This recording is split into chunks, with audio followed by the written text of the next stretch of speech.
Next আমরা দেখব sound sensor. এটার পার্ট নাম্বার হচ্ছে HW484। দেখো খুব ছোটো করে লেখা আছে HW484 version 2, VO for version 2। এই সেন্সার সাউন্ড বা নয়েজ ডিটেক্ট করতে ইউজ করা হয়।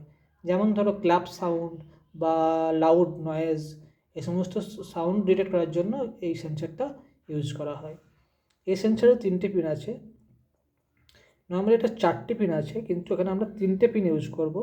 একটা হচ্ছে ভিসিসি, গ্রাউন্ড আর অ্যানালগ। এখানে অ্যানালগ এবং ডিজিটাল দুটো পিনই আছে, বাট এখানে আমরা শুধুমাত্র ডিজিটালটা ইউজ করবো, অ্যানালগটা আমরা এখানে ইউজ করছি না।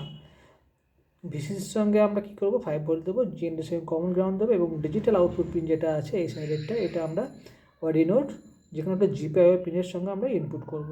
এখানে কী হবে, যখন কোনো এর মধ্যে ক্লাব সাউন্ড বা কোনো লাউড সাউন্ডের মধ্যে আসবে, যখন এখানে মাইক্রোফোন আছে, এটা ডিটেক্ট করবে এবং এর মধ্যে একটা ভোল্টেজ জেনারেট হবে। ভোল্টেজ জেনারেট হলে এই ডিজিটাল পিনটা হাই হবে, তখন আমরা বুঝতে পারবো যে কোনো রকম সাউন্ড এটার মধ্যে ডিটেক্ট হয়েছে। আচ্ছা, এটা দিয়ে আমরা কী করতে পারি, কোনো ক্লাব সুইচ বা সাউন্ড অ্যাক্টিভেট লাইট বা নয়েজ ডিটেকশন প্রজেক্টের জন্য আমরা এই HW484 সাউন্ড সেন্সারটাকে আমরা ইউজ করব।